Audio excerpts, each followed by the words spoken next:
It's time to go turbo on Harmless Phosphorescence!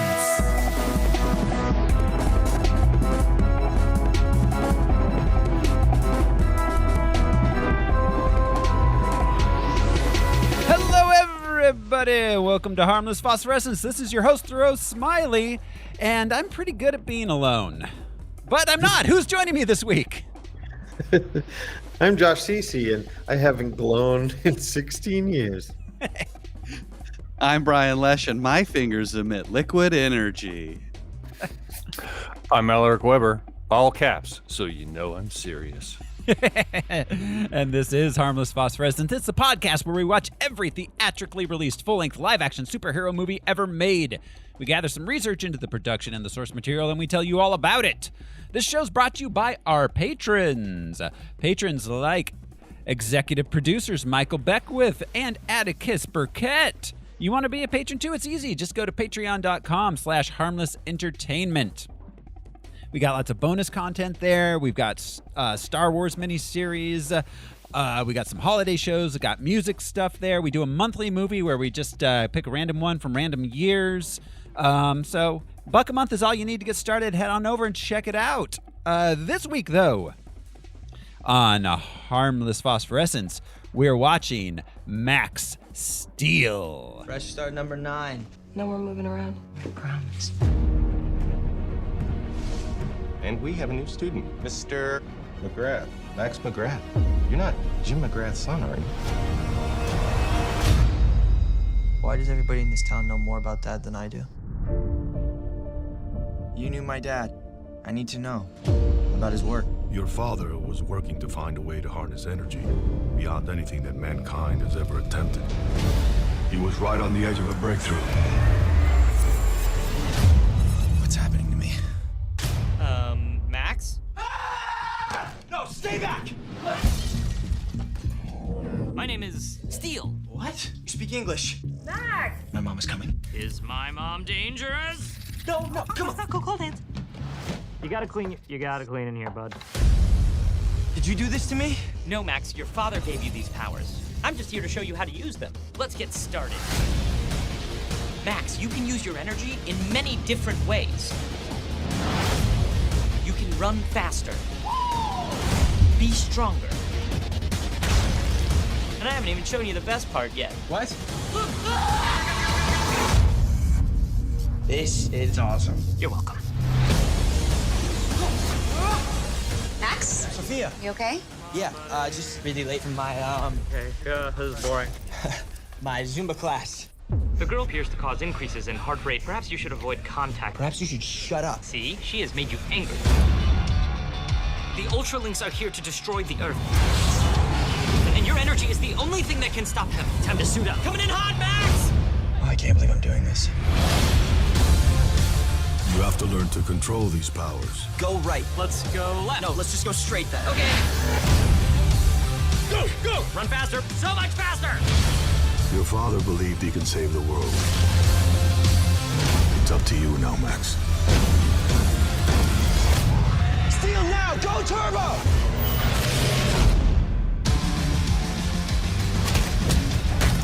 You okay? Yeah. 2 more bruises than usual. Max Steel, released October 14th, 2016, with a running time of 92 minutes, cost $10 million to make, and it took in $6.3 million at the box office. They lost some money on this bad boy. How much prefer did Andy Max Garcia Power. make? Yeah. Of that $10 million, I'm pretty sure $4 million was Andy Garcia. Probably. Yeah. He's legit. Yeah, but I also don't know what the fuck he was doing in this movie. Oh, same here. Getting paid. That was it. Yeah. Well, yeah, but I wasn't referring to him in this, even Yeah. though he is a bright spot. But yeah, he No, I is, meant but the he's other. also giving a crazy performance where he's half phoning it in and half just like chomping the scenery to pieces. yeah. But anyways, speaking of the box office, guys, I think it's time we play the box office top 10 game. Ooh, can we guess where this one opened? Yes, guess. Everybody guess. Okay. Who wants? 11. Josh says 11. Brian. 17. 17. Al. I too was gonna go sub top 10. 15. 15. Josh gets it. It opened at number 11. Dang. Ooh. On the I didn't money. win anything. Yeah. I feel good. It's that tachyon energy, Josh. Yeah. It is. Just, It'll get to your Right head. down. And then you'll explode. just Fingers crossed. Just to put it in perspective, it only made opening weekend. It only made about $1 million more than the Harry Potter IMAX marathon, which was a marathon of all 8 Harry Potter movies on IMAX screens only. Awesome. Serve me up. That's a weird thing to compare it to, but yeah, that's not a lot of viewers. Well, because that was at number 13, so it's right there. Like, Okay. Who knew that 11-year-olds had that much money? yeah. Make $1 million. So all right, Max Steel opened at number 11, and at number 10. Oh, you're not going to read the the description of Max Steel. All right, yeah. So Max Steel's box office mojo description: the adventures of teenager Max McGrath and his alien companion Steel, who must harness and combine their tremendous new powers to evolve into the turbocharged superhero Max Steel. Now available at Toys R Us. Maxwell Steel. Oh my lord. Yeah. Okay, so at number 10, Nat Turner, a literate slave and preacher in the antebellum South, orchestrates an uprising. 12 Years a Slave? No. No. Oh, the other one. State of Jones? No.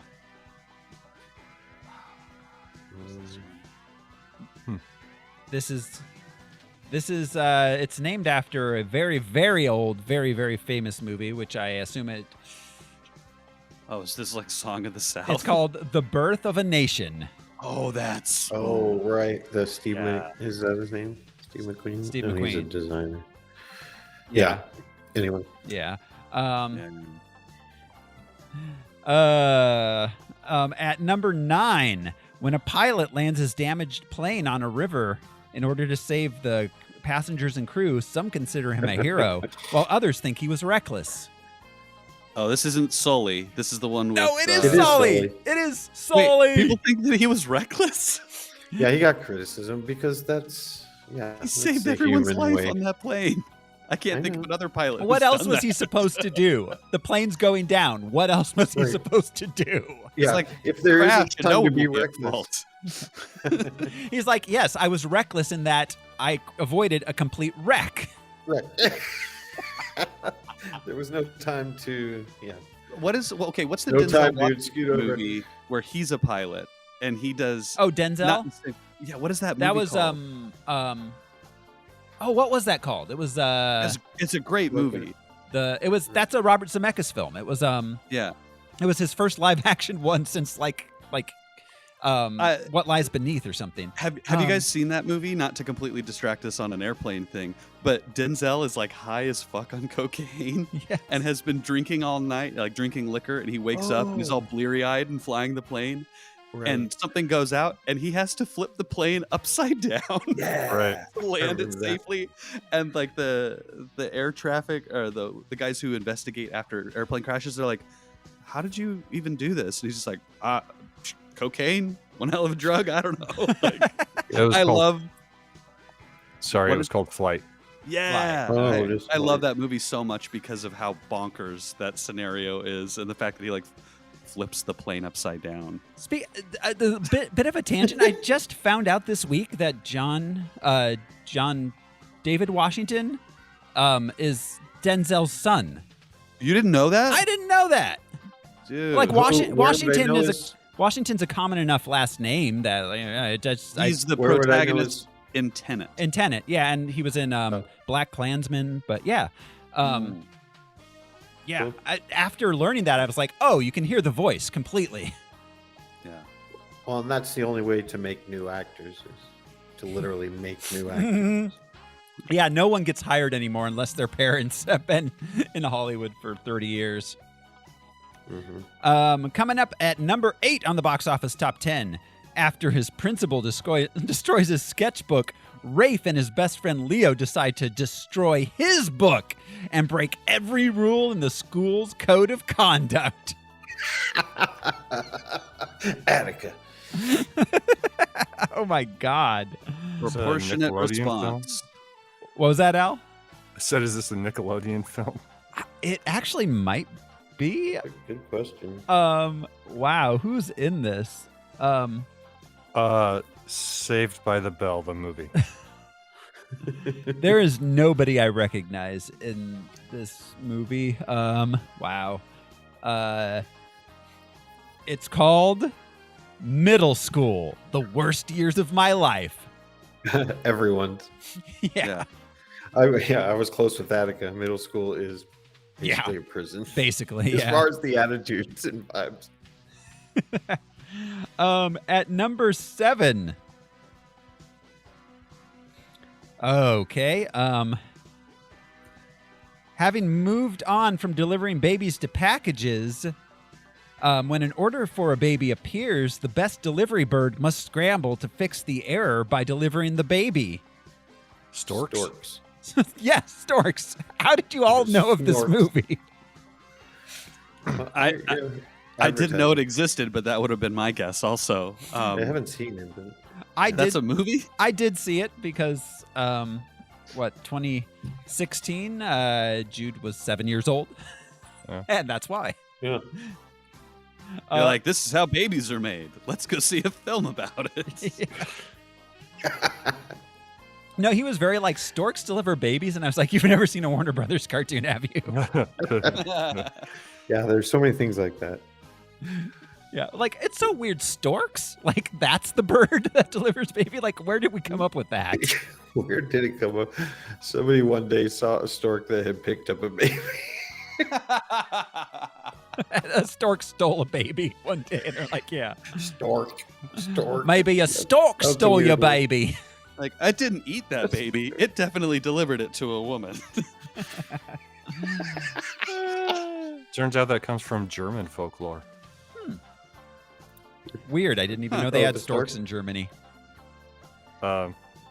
It's German folklore held that storks found babies in caves or marshes and brought them to households in a basket on their backs or held in the beak. On their back. Weird. That's really weird. Very German, though, when you really think about Yeah. it. Yeah. Yeah. Yeah. Some Stork found woman the was baby trying in a to get out cave. of- Found a baby in a cave. Santa has a racist friend named Pete. Like, there's a lot of German shit. Isn't that? I thought that was the Dutch. Oh, maybe. I don't know. There are a few iterations, but yeah, I think the Yeah. Dutch is the most famous. Zwarte Piet. Okay. Yep. At number 6, a group of gunmen from a variety of backgrounds are brought together by a vengeful young widow to protect her town from the private army of a destructive industrialist. Silent Hill. No. This is a remake of a pretty famous film, which in itself was a remake of a Japanese film. Magnificent Godzilla? Seven. Magnificent Seven. Yes. Oh yes, Good. the Seven guess, Samurai. Al. Yeah. Yeah. Yeah. Ooh. Number 5. A dramatization of a disaster of an offshore drilling rig exploding, resulting in the worst oil spill in American history. Starring Mark Wahlberg. The Wall. Yeah, How much Bud Light does he drink in this fucking movie? all of it. What was the first line of that description? A dramatization of a disaster. Oh yeah. Gotcha. It's the oil They're spill. dramatic enough. Yeah. What is it called? It wasn't BP's fault. It was Oh, Human Nature. Deep Horizon? Deep Water Horizon. Deepwater Horizon. No, that was in it. You know. Yeah. Deepwater. These motherfuckers spent millions of dollars dramatizing, An oil spill. an oil spill that was completely avoidable. Yeah. Like, And expected, at the Yeah. very least. You're dealing with crude oil. Yeah. We're drilling at the ocean floor. Like, guys, that's not going to go well. Somebody's gonna get hurt. Number 4. When Jacob discovers clues to a mystery that stretches across time, he finds a school. But the danger deepens after he gets to know the residents and learns about their special powers.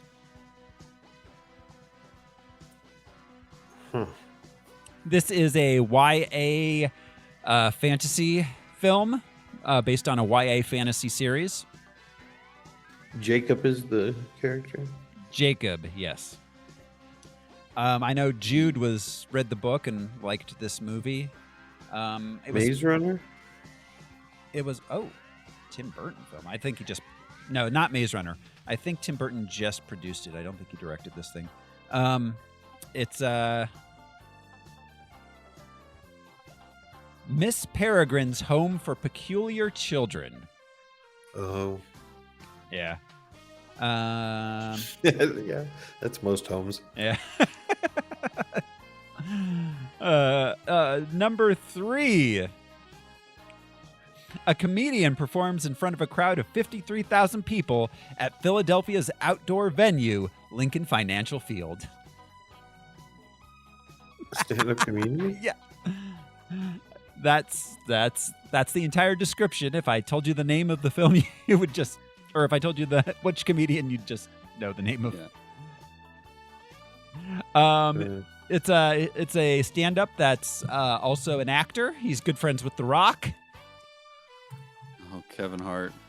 It's called Kevin Hart. Kevin Hart. What now? Opened at number 3, a Kevin Hart stand-up. That explains why freaking this movie opened at number 11 and not number 47. Yeah. Yeah, this week was a real slow week for movies. Yeah. At number 2, a divorcee becomes entangled in a missing persons investigation that promises to send shockwaves throughout her life. Gone Girl? No, but A Jada Pinkett story. You had to have entanglement. I vaguely remember this. I don't think I actually saw it though. It's The Girl on the Train. Yep. That's All right. That is that movie. Yeah, I can visualize. And opening at number 1. This better be good.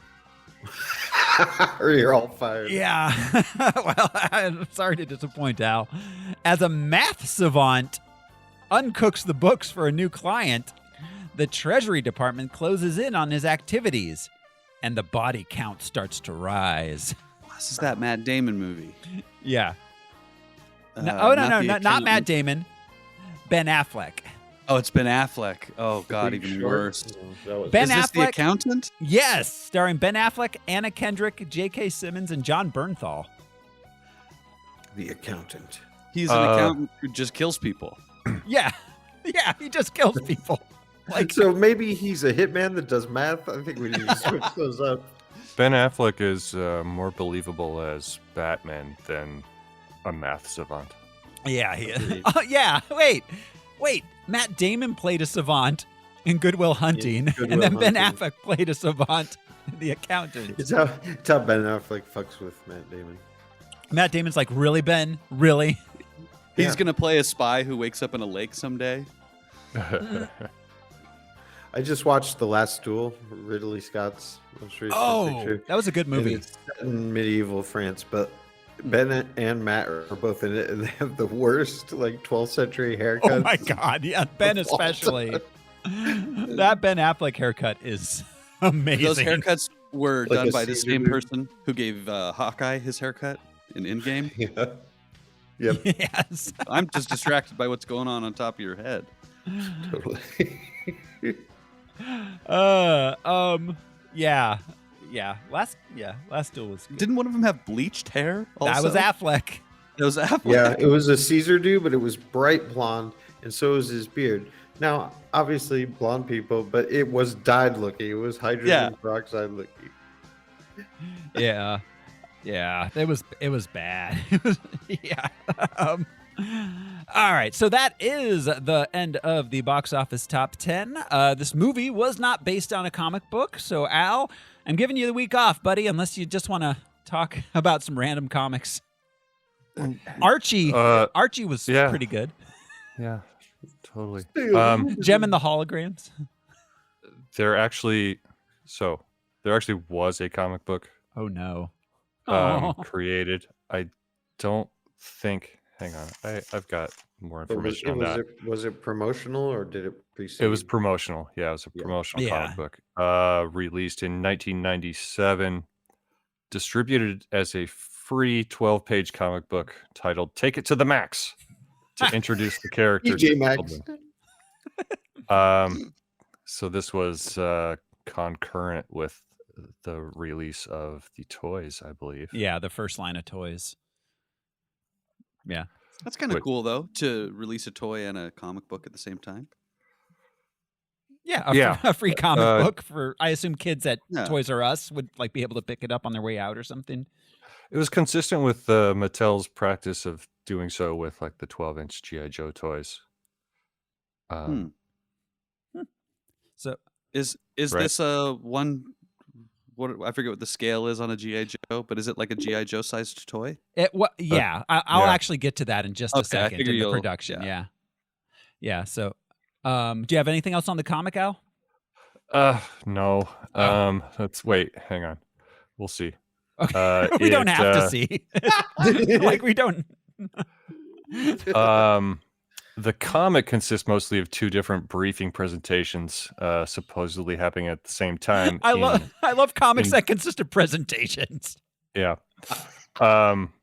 One at Dread headquarters and one at NTech headquarters. Okay. Yeah. So John Dredd is the major antagonist for Max Steel, I suppose. Yes. Yeah, and not Max and Steel. No, his name was Max Steel. It being two different characters that combine is actually we'll get into that in a second here.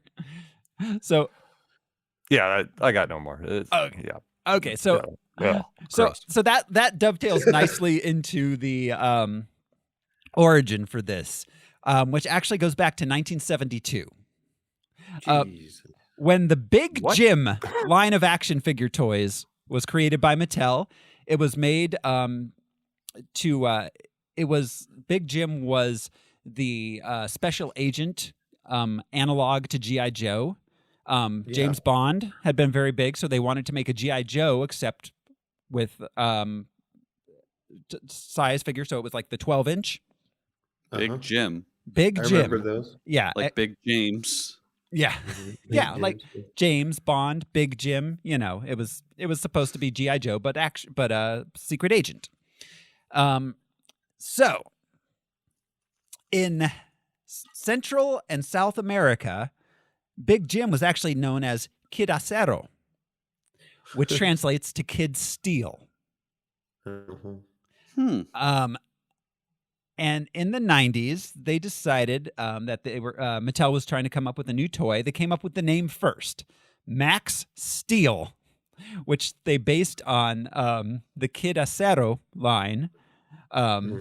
Basically, they were blue sky brainstorming. They came up with this name. They had Kid Acero. They decided to call him, 90s, everything was like intense, to the max, extreme. Yeah, extreme. So, thus, Max Steel.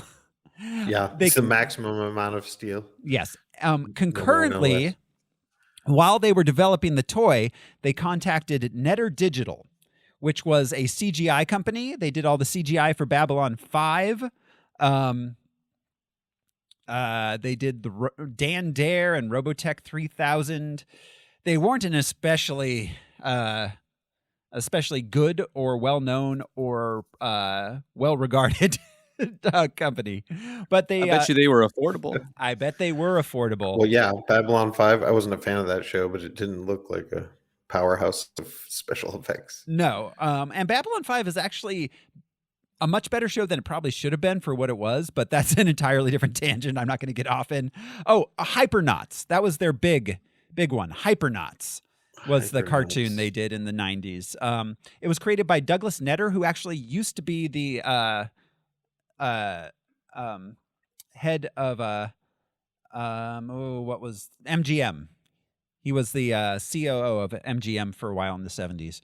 Anyways, so they contacted them to make a cartoon that would come out at the same time as the toy line, and it did.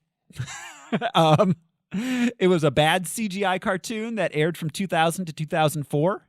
They made a couple straight to Cartoon Network movies as well afterwards. And then in 2009, they started developing a film based on this project. These were also like 10-inch sized dolls. There were a few different ones. They were all kind of secret agent based. There wasn't the alien thing. There wasn't the mech suit looking thing. There was like a surfer guy, and then there was like one in a tuxedo. There was one that was like a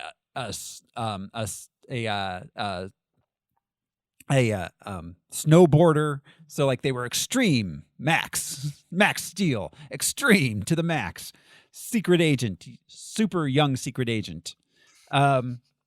But then in 2009, they decided to try to develop this as a film. They originally, let's see, Taylor Lautner, is that the dude's name? Taylor Lautner was going to be in the starring role. Now this, but he dropped out due to his commitment to starring in the Stretch Armstrong movie. Wow. He's like, I'm sorry, I'm committed to Stretch Armstrong. I can't be in a different toy movie. Is Stretch Armstrong not owned by Mattel? Stretch Armstrong is Kenner.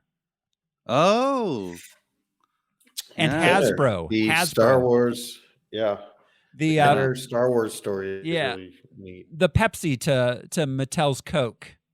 Yeah, they're arch enemies. Macy's and Gimbals. Yep. Yeah. So there has to date been no Stretch Armstrong movie, FYI. Well, when it happens, I'm sure we'll add it to the list. Yeah. They dropped that when in 2013 they started making a new television series, a new cartoon. This one with them being from space and there being the little steel guy and he forms with Max, and so they changed up everything and they started making the little G.I. Joe sized figures instead of the big G.I. Joe sized figures. Star Wars action figure sized, the little ones. When that came out, they also decided to go ahead and start production on the film. The film began production in February 2014 and ended production in May 2014. It sat on the shelves for 2 years before they released it. So they were just waiting for the right week. Yes. To get Slip it number in there 11. and hide it. Yeah, where they could dump it. It's wow. Yeah. So they did not have a lot of faith in this film. Like I said, it made $6.3 million on a $10 million budget. It was, let's see, it was written by Christopher L. Yost, who wrote The Dark World and has credits on The Mandalorian. He's currently working, or he's on Ragnarok. He's currently working on The Mandalorian. He's a pretty, well-regarded writer. He was the executive producer of the Netflix Cowboy Bebop series, which got canceled after one season. But yeah, we've talked about him before on Thor: The Dark World. It was directed by Stuart Hendler. Stuart Hendler let's see. He also directed Sorority Row. That was a 2009 slasher film. Let's see. Halo 4, Forward Unto Dawn, which is a straight-to-video CGI movie based on Halo. A movie called Whisper, which came out in 2007. That's also a horror film. This guy doesn't do a lot of stuff that people like. Sorority Row is his most successful film. Its film stars Ben Winchell as Max McGrath. Ben Winchell is best known for playing Aiden in the movie Teen Spirit. I wonder what he smelled like. Oh God! Ooh, he played Dixon Ticonderoga in the series Ant Farm. The pencil? Yes, Dixon He played a pencil. Ant Or Farm. was that a person? Ant Farm is a Saved by the Bell style show from, I don't know if it was Disney or Nickelodeon. Jude watched it when he was little. Let's see. He's done some Law and Order work. He was in Necessary Roughness for 2 episodes. He's working. He's in a movie called The Road to Galena, but he's not been especially successful.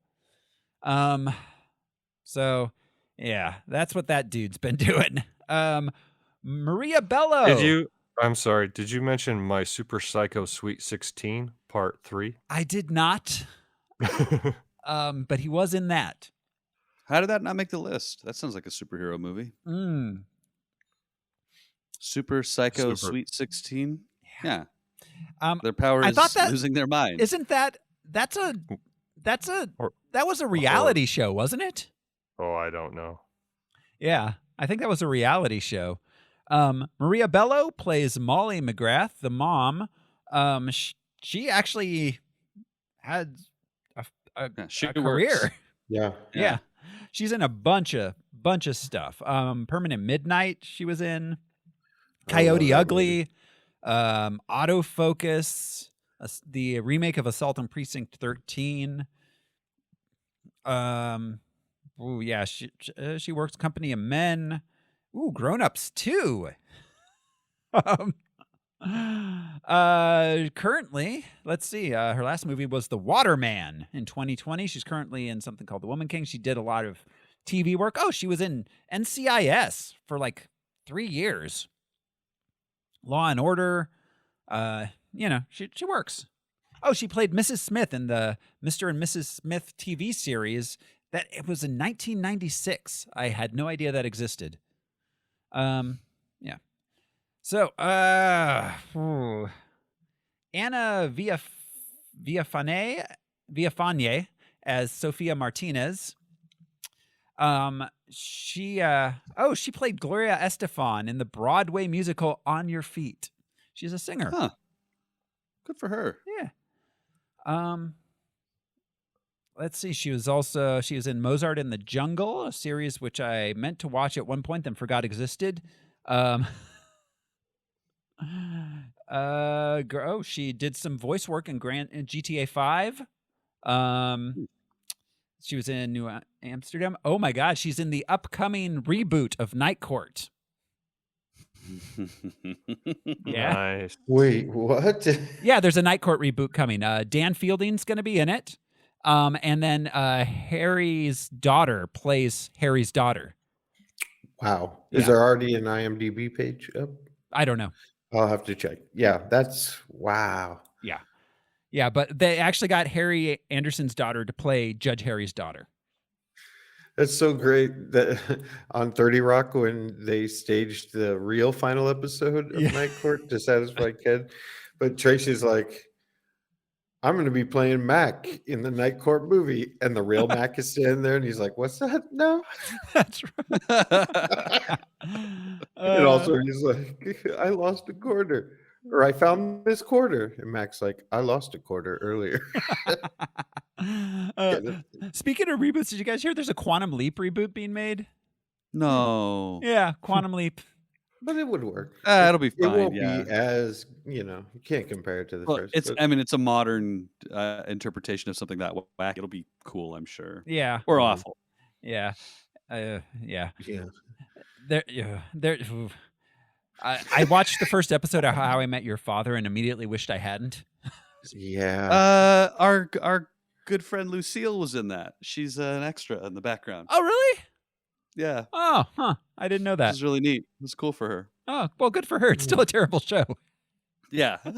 Not her fault. Yeah. No, not her fault at all. No, she's personally responsible for it being bad. The extras. Andy Garcia plays Dr. Miles Edwards in Max Steel. Barely. Yeah. Andy Garcia. Oh boy, yeah, he's worked. Oh my God, he was in the first episode of Murder, She Wrote. What? Yeah. Oh, wow. Yeah, apparently that was one of his early roles. He was in the first episode of Murder, She Wrote. He was in Hill Street Blues for a while. Let's see, he was in The Mean Season with Kurt Russell in 1985. Then The Untouchables. Yeah. That was Good kind of man. his breakout role. He was in The Godfather Part 3, which was nobody's It is favorite what it Godfather. Yeah. But he does a great job because he sort of takes the role of the Sonny character. Yeah, absolutely. But yeah, I mean, throughout the years, Things to Do in Denver, When You're Dead. Oh God, Hero. Remember that movie with Dustin Hoffman and Gina Davis? Oh yeah. Yeah. The plane crash. Yeah, exactly. Desperate Measures, Night Falls in Manhattan. I mean, he's been working for decades. Oh, he was in Yeah, he's Ocean's good. 11. He was the bad guy in Ocean's 11. Yeah. That's he's what I a casino recognize him from most. owner. Yeah, he's a good actor. He's a good actor. Yeah, Well, yeah. he ends up becoming their inside man / betrayer in future movies also. That's right. Yeah, he can play both the hero and the villain, and his villains are usually not over the top, which is appreciative. Yeah. He did. Yeah, usually not. He did star in the 2018 box office darling Mamma Mia, Here We Go Again. Here we go again. Here we go again. Yeah.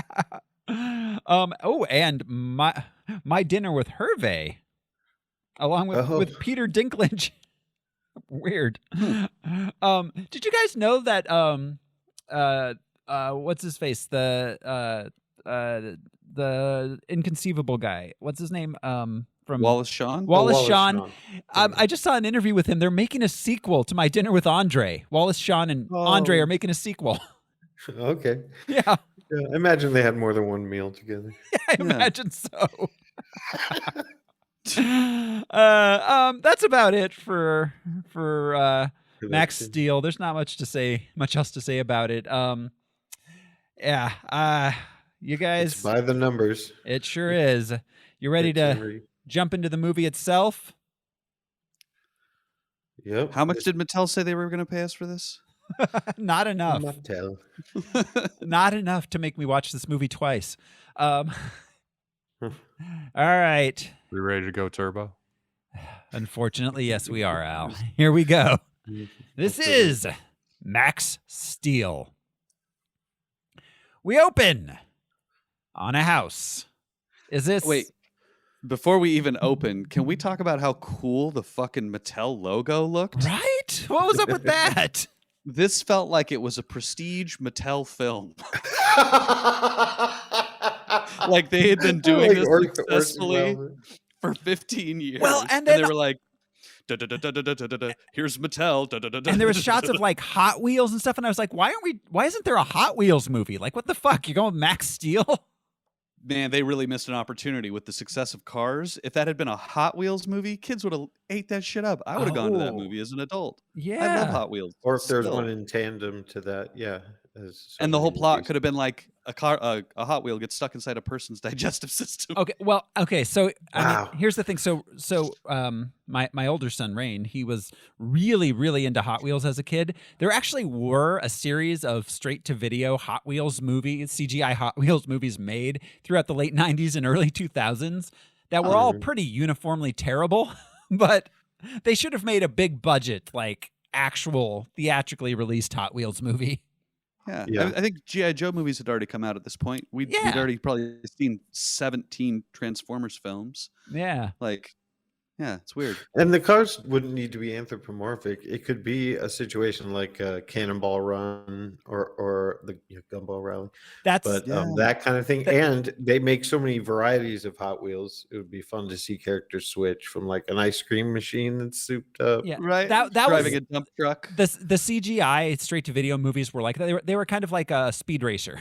Like there was a series of races across the country. So, all right, we open on a house.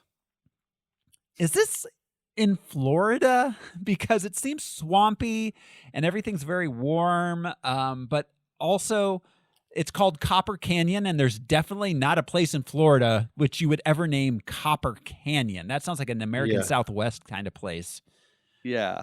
Where copper is mined. Where copper is mined. And there's canyons, because there's not a whole lot of like big canyons in Florida. No, it's almost below sea level. Naming a place. It looks like Greenbow, Alabama to me. Yeah. Greenbow.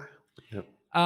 It's weird because I did watch a little bit of both the first episodes of both the TV shows. And the first TV show bears no resemblance to us whatsoever. But the second one does have a place called Copper Canyon, which is in a big Grand Canyon-looking place somewhere in the desert in the Southwest. So, correct me if I'm wrong. Are they moving in to a house at the beginning? They're moving into their childhood home. His childhood home. Yeah, this was his childhood home, and they're moving back for the first time since 1999.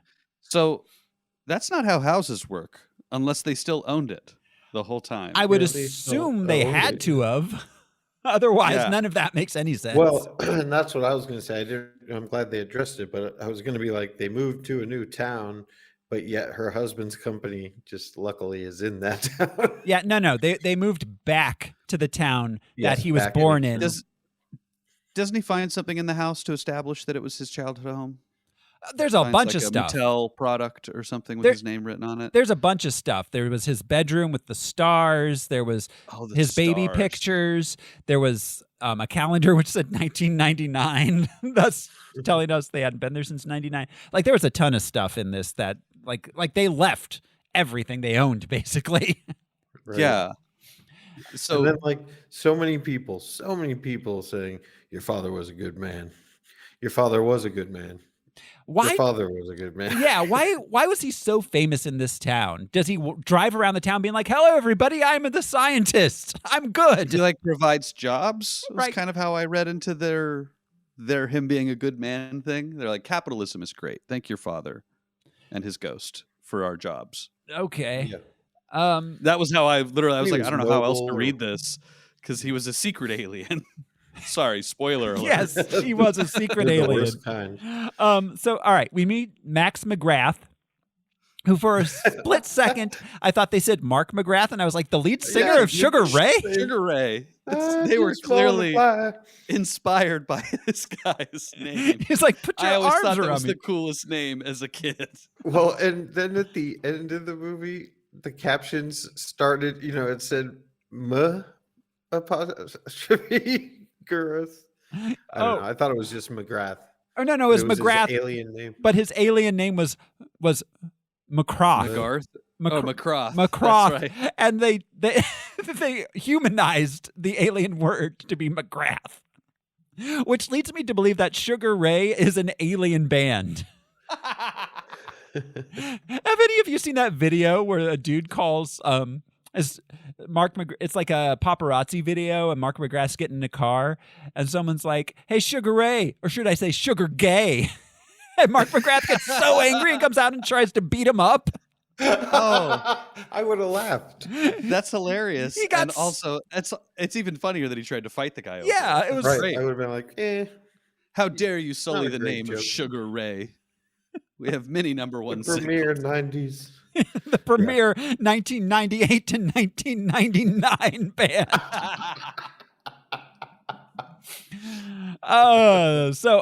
Max and his mom have moved back to his childhood home. They haven't been there since he was a baby.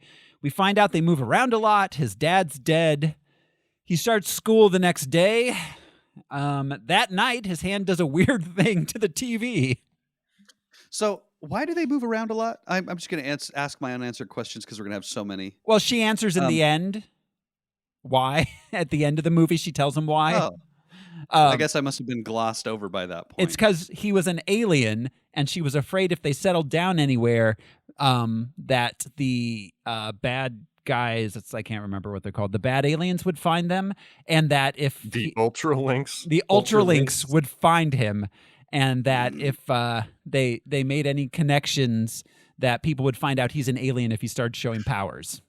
I forgot about the Ultralinks already. The world's hottest hot links. Yeah. The Ultralinks. That's the name they came up with. It takes you to Reddit porn. I watched Ultralinks. I watched a hour-long, CGI. I don't know, 3D animation Max Steel cartoon, which came out after this. Trying to get some better perspective. Oh no. I'm sorry. Yeah. But they introduced a thing called Connect Tech, which I could have sworn was like a different line of toys. Yeah, those like magnetic ball bearings. Yeah, that was wait. Connects. Those were just called Connects. Okay. With an X at the end. And it gave the users more powers, better armor, or something like that. But this was like the formation of the Team Turbo. Turbo. Yeah. Was it the Connected? The shit we make for kids to play with. Oh my god. Some of the villains were called the Elementors. The Elementors. I'm gonna element you. I'm an Elementor. I'm an Elementor. I'm gonna teach you about fire. Right, mentor. Well, no, that's the thing is that the Ultralinks, what are they? Ultralinks, Ultralinks, like control different elements. They can control wind, fire, rain. Yeah. Like, but Steel is an Ultralink. Also, is his power tachyons or love? I don't know. I assume it's love. I don't know. Yeah. Why is he a good guy? And why do the other... He was a rebel. There my unanswered questions about the aliens. Like, so, okay, if he's an Ultralink and the other Ultralinks can control the weather, but they don't have to be parasitic to a whatever Max and his dad are, they can just fly around and fuck shit up. Well, and they're huge. No, they're little, but they make huge weather things that they're a tiny thing in the middle of. Yeah. Just like Wallace Shawn. Yes. They are the Wallace Shawn of aliens. Alien invaders. I think Steel's power was to harness accidental sarcasm. Oh, I forgot to mention Steel. It's all around me. The voice of Steel. I forgot to talk about him. In the cast, the kid I completely from Silicon Valley. Yeah. Josh Brenner. He played Big Head in Silicon Valley. That was what he's best known for. Well, and it's obvious that they wanted a plucky comedic, actor for that dynamic, but he was the best they could get. Yeah. You know what I mean? Like the way Jack Black was used back in the day and stuff like that. How far down the list was he, and how far down the list was Andy Garcia, like of people that they wanted to have? Oh God, in this movie? Yeah. Just FYI, this guy, Josh Brenner, he's going to play Donatello in the upcoming Teenage Mutant Ninja Turtles CGI movie that's coming out this year. 35 years old. Yeah. It's CGI. We don't have to do it. Yeah, thank God. But can't we get like some teenagers to play teenagers for once in our lives? Nope, never gonna happen. Johnny Knoxville, 53-year-old Johnny Knoxville was a turtle. Yeah, man, they're turtles. They're also teenagers. Let a kid play this role. So anyways, we get a title card. Max rides his bike to school the next morning. On the way, he checks out the old abandoned science mill. So at the beginning here, there was some Karate Kid Danielson like vibes. He's not cool enough to have anything more than a bike. He's a nice guy, but he's awkward. Well, and they befriends the cutest girl. And they keep showing old kung fu movies like in the background of him. Like there was a weird thing with like martial arts going on that never paid off. I will say up to this point in the movie, I was kind of surprised at the cinematography of it. Yeah. It looked way better than I had initially given it. Like, I was like, oh, it's going to be awful from beginning to end. It was very well shot, but that's all. When we arrive at the science mill, there's an overhead drone shot. And I literally, I watched this with Jeremy, friend of the show. I said to him, this feels like a Marvel movie. Like, I know we're not far enough in to make any real judgments, but stylistically at this point, they knew what they wanted to do with the beginning and the origins and stuff. Like they set up all these questions, which would have been great to pay off. But man, somewhere around here, things really went off the rails. Well, yeah, and like the oh my god, the meet cute, like all the tropes, like with the meet cute. No, and every superhero trope. Not just superhero, like every movie trope ever. Like the girl, like I'm good at cars because my dad taught me. Like that Which does bullshit. not pay off at all for the story. All characters should drive story like 100%, and none of that happens in this movie. She fixes his bike. That's the closest we get. A kid who grew up without a father and then starts to develop powers when he's a young teenager, and then they had in the bedroom like hold on thing. Yeah. Practicing and learning powers.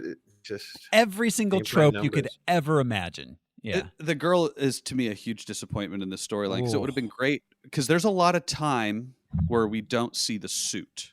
Yeah. Right. And we'll get to that as there are times where we see it, we don't see it. We see them connect, they don't connect, which could be done narratively and make sense. But she's a perfect example to have like, we got to get to the cute girl so she can maybe fix Steel for me so that I can wear him again. Yeah. At the end of this movie, instead of 45 minutes of him not wearing the suit at all. Yeah, exactly. He barely wears the suit ever. Well, and the girl, like, oh my God, like, what? How damaged is she that she thinks this dude who clearly has mental issues from her perspective is a viable boyfriend? Like, oh my God, he denies her advances.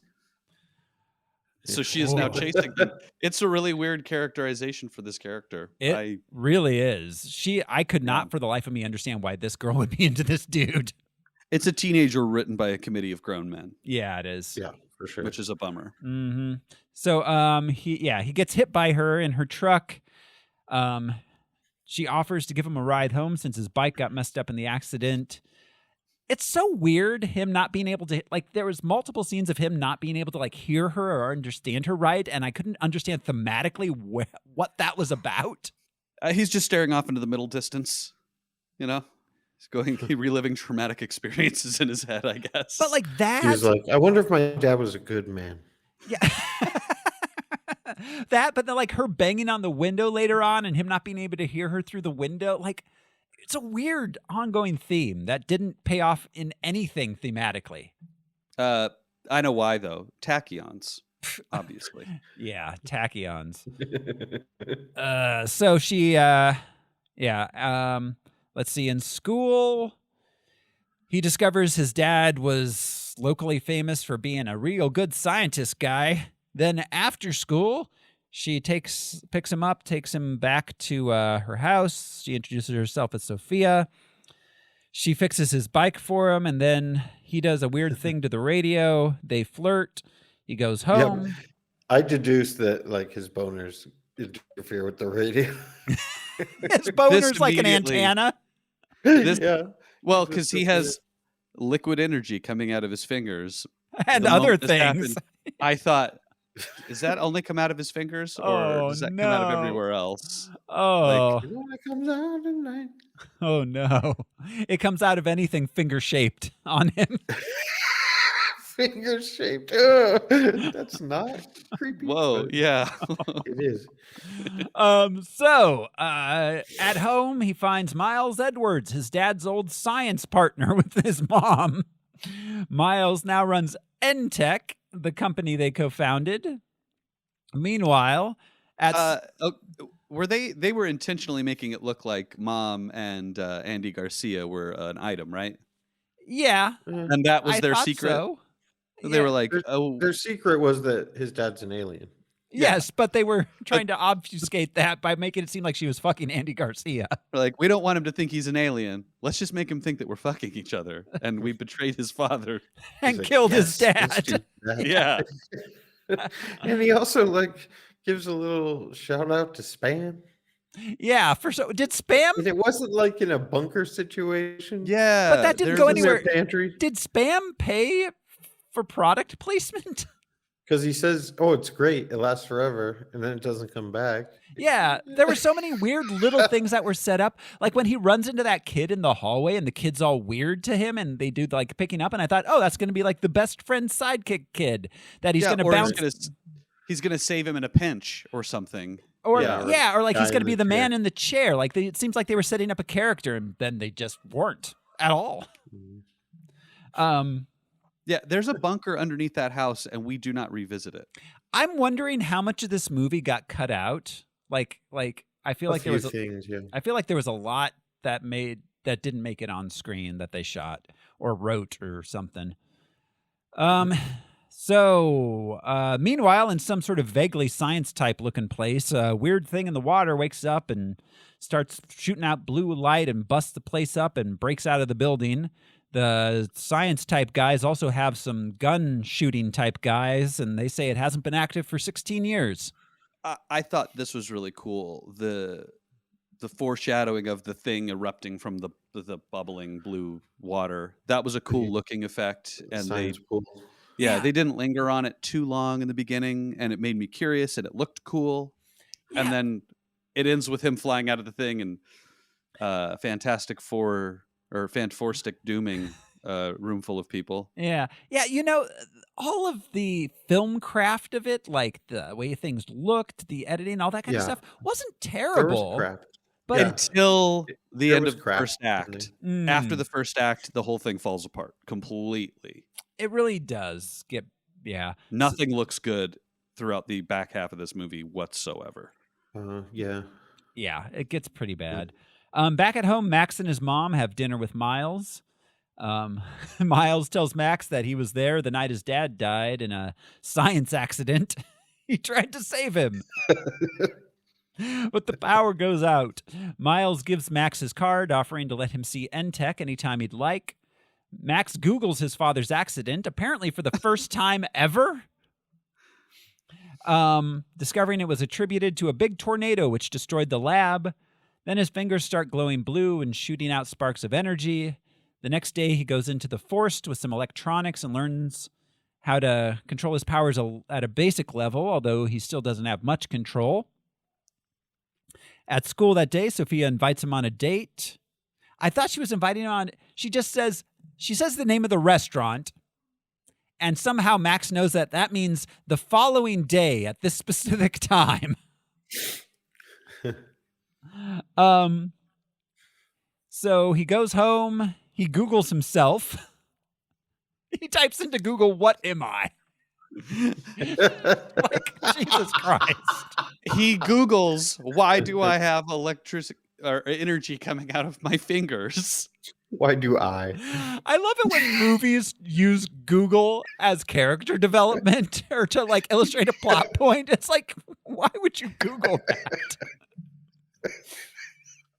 Well, I don't know. I feel like it's better than him, like the classic, "I'm going to call my science teacher and ask him." Oh, God, yeah. Because he very well could have, "I knew your father. He also had electric energy coming out of his pee hole. Don't ask me how I know." Industry secret. So all right, he goes he Googles himself, he asks his mom about his dad. She's evasive. Are you laughing at the Tracy Googled Jordan himself. implications? Googling Tracy himself, Jordan, yeah. exactly. Hey, I Liz love it. Lemon, let me use your computer so I can Google myself. Yeah. Is it okay? Yeah. Is it okay if I use your computer? How else would you do it?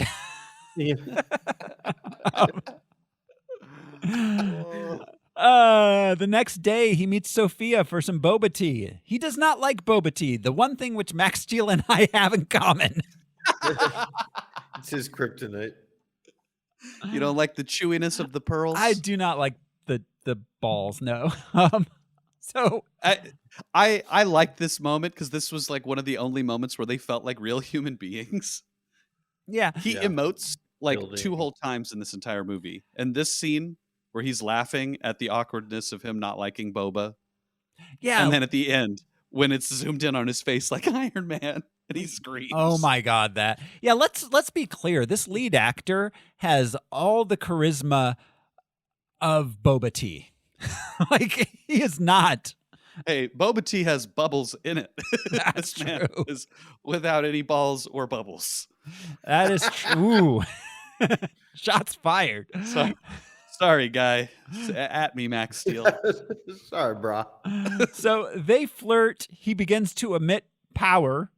So he freaks out and runs into the woods where energy explodes out of him just as he blacks out. So we're led to believe later, just because we're not going to really come back to this scene, he would have killed everybody. Yeah. If he had exploded. It would have been like a there. thermonuclear device going off, basically. Like, his mom has no idea that this is a thing. Like, hey, you should look out. You may explode. Yeah. If you were excited. But I'm so confused why his powers started coming out at this point. Well, puberty, they've used that in other movies. But this dude is clearly 25 years old and still in high school. And not so much just the age of the actor. Like, it didn't happen at any point before they moved back to their hometown. Is there something special about the hometown? Right, like they didn't. Is Dad's spaceship there? Maybe. They is it Steel? I have to assume it's his proximity to Steel, but they never ever actually explain that. Yeah. So all right, he wakes up in his own bed. We have no idea how he got there. Did Steel fly him there? Did he get there under his own powers? He just blacks out in the forest and wakes up in bed. Oh, well, we see he has burns all over his shirt and he has an X on his chest. Yeah. So we're led to believe that Steel put the suit on him and flew him there in the suit. Okay. Wasn't it almost an M shape? Oh, it is kind of almost an M shape, isn't it? For Max Steel. And that Yeah. was a thing from the cartoon that I saw. Steel would form kind of an M shape in his chest. Okay. For McCarth or McGrath? McGrath. So all right. Yeah, he has burn marks. He meets Steel, who's a little kind of like drone-like looking alien that has amnesia. Well polished CGI. Yeah. Every time this character is on screen, it was believable. Yeah, he looked good. The CGI for for Steel looked good. I'll give him that. They have a symbiotic connection. Max emits energy. Steel absorbs it. He keeps Steel hidden from his mom by shoving him in the hamper, and we get a dirty clothes joke. Steel tells Max that he eats the energy Max emits. That's not the only thing he eats that Max emits. So shit gets freaky. If he didn't, Okay, I would have loved to have him be a pair of briefs instead of like a chest harness. Oh, yeah. If he doesn't, then Max is going to overload and explode. This seems like not a good evolutionary not a good design evolutionarily for this species to emit so much energy. You're going to explode unless this other species comes over and eats it from you. Well, Yeah, and good point. it seems like we don't know, but Max's dad may not. He may be unique. He may be unlike all of his brothers and sisters in the Tachyon people race. Yeah, well, he's like a mutant, was what I assumed. Well, yeah, because there's only one of Steel, right? Steel's the only Ultralink that is like this. All the other Ultralinks are mean and don't connect to anybody. So are they mean though? They seem pretty mean. They could be like caring, loving parents, just doing their jobs. But why? Like, why do they want to show up and destroy this place? Why do they want to destroy Max's dad? Like, we don't get there. An Ultralink's got to feed his family, man. It's just they're just doing their job. Alien motivations are beyond us, and they're not clearly. There was no reason, right? They weren't like using the Earth for its. They gave us no motivation tornadoes for and the lava. aliens, and we barely got Andy Garcia's motivation. Yeah. Yeah. So, all right. They go to school, but on the way, they're found and chased by a group of armed men who shoot at them. They flee and are chased. During their flight, Steele remembers something about the night Max's dad was killed, and he's able to transmit the memory into Max's head. They go to school, where Max hides. Him and Steele bond. Steele tells Max about an evil race of aliens called Ultralinks that will come and just try to destroy them for unknown reasons. His dad was killed by an Ultralink, which took the shape of a tornado. Max and Steele break into the abandoned Entech facility, where Steele teaches Max how they can work together to harness his energy, effectively giving him superpowers like running and jumping and shooting energy. The energy is called turbo energy. Yep. Hey, I have a question about those goons. Yes. These are the most fair weather goons in the history of goonery. Yes. And also, like, don't they know this kid's going to explode also? They act like they're from the CIA, but they're from a science company. Yeah. Or they're like a security agency that was hired by the science company. Like, yeah, but you think you'd know, like, don't shoot the kid. Also, he has an alien. That shit will explode. And also, like, we're a security company. We can't just drive around in black SUVs shooting people willy-nilly. This, like, someone's going to notice that and not like it. It's 2016. There's cameras. There's, like, yeah. They had Copper Canyon removed from any maps, so they can do whatever they want there. So Max decides to go talk to Miles. He and Steele get on his bike and ride. But they're soon found. Thank you. They're soon found by the armed men. They evade. This was an homage to E.T., yeah. right? I mean, this was like clearly an homage to E.T. I kept waiting for the bike to fly as he would like come down another hill and be like, "Oh no, more bad guys!" And there was the line of bad guys. Yeah. Like, did they end up flying over? I don't even remember. Not at this in point. This. I was no, they didn't out. fly at all on the bike. So they run into Sophia, who's annoyed at Max, but still agrees to give him a ride to Entech. On the way, Sophia's like, "This cute boy with clear mental issues is somebody that I should hook up with." Why is she going to see Andy Garcia with him? Why? Well, and then when they get there and Max freaks out and runs away, he's like, "You should take care of him." It's like, wow, this is some real misogynistic, like bad. Like, this girl exists only to serve Max. Yep. She will make a great wife one day to our hero. Yeah. So dumb. Yeah, it was real bad. This didn't even come slightly close to passing the Bechdel test. Not even slightly. There were 2 female characters. They speak once, and it's only about Max. Yep. So let's see. She forgives him for leaving their date so suddenly. They arrive at Entech. Miles tells Max that his dad was working on creating a source of unlimited power, and tells him that he died because he was like not following OSHA rules or something. He left the radio plugged in while he showered. Guy was reckless. Yeah. Max begins to have a power surge, so he just runs out into the woods. Constantly, this kid, there's scene after scene after scene of this kid freaking out and just running through the woods. Right. Well, we'll get to running in a little bit too. Oh my God. This is Batman or Superman and the Mole Man all over again at one point. Oh my God, yes. So he apparently runs until nighttime At which point he's attacked by a tornado. He's like, no sleep till Brooklyn. He runs from the middle of the afternoon until night through the woods, then gets attacked by a tornado in a train yard. Is he trying to burn off tachyon energy by running? Is that what's happening? Or is he just having a panic attack? And Steel is like nowhere around until the Ultralink shows up, then Steel just pops in out of nowhere. Do you think Steel was just like flying above? Like, how long do you think he can run for? I mean, like, this kid can really run. He should join track. He's really got some endurance here. So then Steel shows up. They link up, creating a suit of armor around Max. They defeat the Ultralink, which turns out to be an alien that's identical to Steel.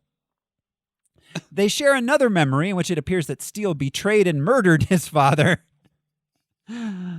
Max, in his anger, tells Steel to leave him alone, and Max runs through the woods some more. He goes home. His mom's not there, and he assumes she's missing because she's not at home. She left him a note on the fridge. That's they went out for groceries, but that was earlier that morning. She's like still not there, I guess. And then later on she is, and we don't know where she, like, that's never answered where she was or anything. Also, it's 2008 or 9, right? 2016. Oh, it's 2016. Yes, it's 2016. These people all have cell phones. Yeah, they do, but he can't. Yes. They conveniently get his cell phone out of the way by making him like short it out every time he touches it.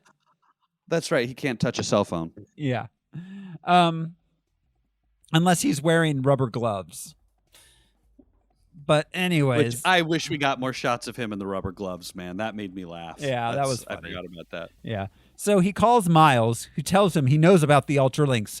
The men the evil men kidnapped his mom and have taken her to the abandoned N-Tech facility. The science mill. The science mill? Yes. Meanwhile, Sophia calls Max's house, talks to his mom, telling him that they saw Miles that day. Turns out the armed men are there with Max's mom. She's the majority shareholder of N-Tech, and she realizes that Miles ordered them to kill Steel. And she's like, "You work for me now." Yeah, is that how that works? I guess. And they're like, "Yes, ma'am." So she tells them to go find Max and bring him back safely. Do you think she could have done that with the Ultralinks too? I don't know.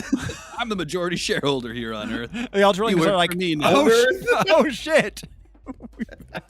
Oh shit. Yeah, go against the shareholders. Yeah, this is a capitalist society. An intergalactic capitalist society. Fuck y'all. We represent the Trade Federation. So at the N-Tech facility, Max finds Steel being held captive. How did that happen? We never saw that. Like, how? How did he capture Steel and put him there? We never saw any of this on screen. He used one of those boxes with a stick. Yeah. And like put a little tachyon inside the box. Oh, right. Yeah. And he knocks over the box if he goes in there. Yeah. Yep. But then also, like, and it's never explained why Steel, like, is asleep and then wakes up suddenly and joins with Max for no apparent reason. Yeah. I don't know. So we discover that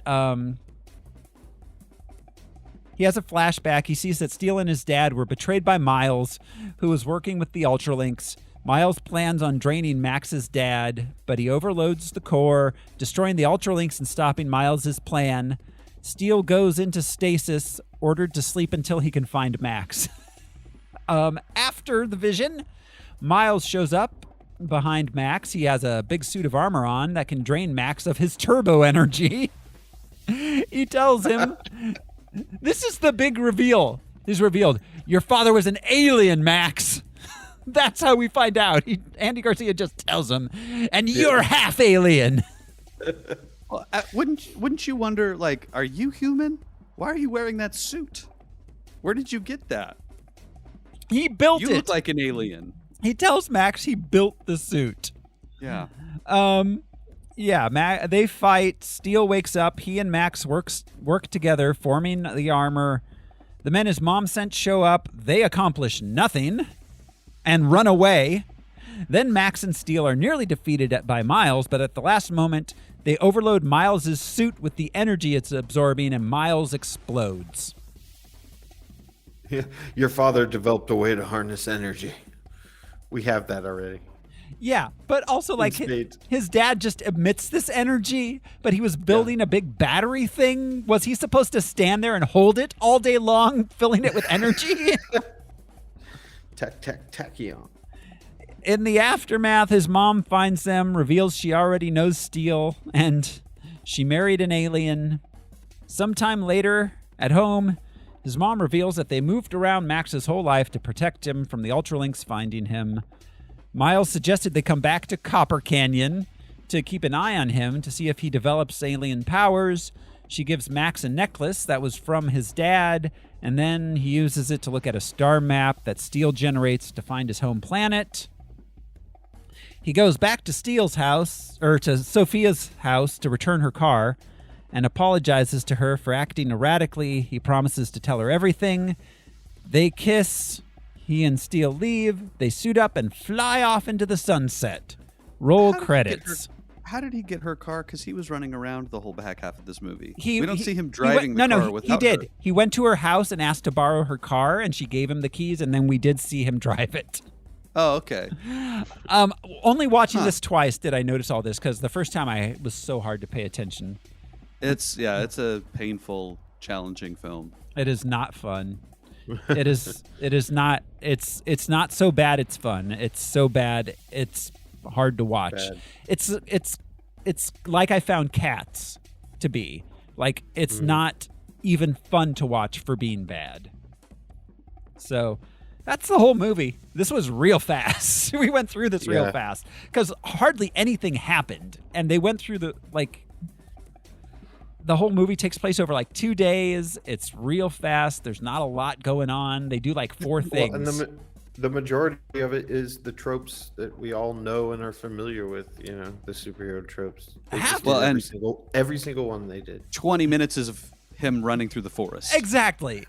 In an hour and a half movie, 20 minutes is him running through woods. I know that I've passed out in the woods before and then woke up in my bed. Yeah, but I saw a lot of this kid's teeth throughout when he's in the Iron Man perspective, right in the suit. It was just a lot of him like grinding his teeth. Yeah, and being like, "Arr!" Too much teeth. Yeah. The kid wasn't good. The movie wasn't good. It was bad. Toys weren't good. Yeah, the toys look terrible too, by the way. They don't look like fun, interesting toys.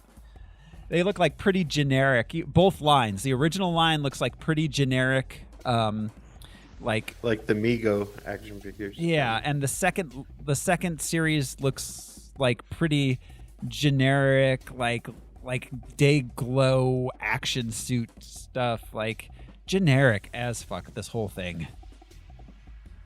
So I don't know. I don't have much else to say about this. My unanswered questions, we kind of got to. The whole movie's an unanswered question. Yeah. How much money is Mattel going to pay us now? Less than they were at the beginning. We owe them money now. We do. I don't know. Do you think they were imagining a sequel or a franchise? Oh, 100% they wanted this to be a franchise. Because, I'm sure they did. Yeah, absolutely. 100%. I'm glad it wasn't. Yeah. This has 0% on Rotten Tomatoes, and deservedly so. It has 48% from the audience reviews, and I sorted by 10 stars and just read a few of those, and oh my lord, people love this movie. It is real weird. There's something for everybody out there. Yep. Hey, if you love this movie, then good on you. I don't want to take that away from you, just because I didn't. Yeah, I certainly didn't. Yeah. So, I don't know. I don't have anything else to say. You guys just want to rank it and move on. Yeah. Before we rank it, I came to a realization the other day. So I always seem like I don't really care about the rankings and that, it's gonna. But I finally decided what my own criteria is. And it's based on back in the day when we had basic cable and remote controls. But I just look at the movie and I ask myself, if I was like just hopping through channels and I saw that movie, would I stop and watch it, or would I keep clicking? So now I have a different perspective. Interesting. Yeah, that's Thanks, a guys. good way to look at it. So, Mine is, would I buy the toy? That's not bad. Not bad criteria. so, all right, I've got us here at the bottom of the list. I think we can all agree that's a good place to start at. I don't know. Yeah, it's like a step up from All Superheroes Must Die. I definitely don't think it's that bad. I think it's not Super Capers bad. I don't think it's Crow Wicked Prayer bad. I think that this is Crow Wicked Prayer bad. Okay. Andy Garcia made me think of Dennis Hopper Ooh. in that movie. He's better a little bit. His performance is a little bit better. I mean, Quest for Peace, Fan Force. I feel like it's within. I personally would put it in the Jonah Hex Fan Forstick area myself. Yeah. That's my own. Yeah, it's above Son of the Mask. Because there's like Yeah. a basic level of like Son of the Mask was nearly unbearable to watch for me. Like, Yeah. um, Well, and Quest for Peace also is just poorly shot and edited Yeah. and looks bad. this at least had a basic level of filmmaking competence to it. It's funny. Our executive producer Michael Beckwith was mentioning in our Discord chat, which anybody who's a patron, please join the Discord chat. It gets lonely in there.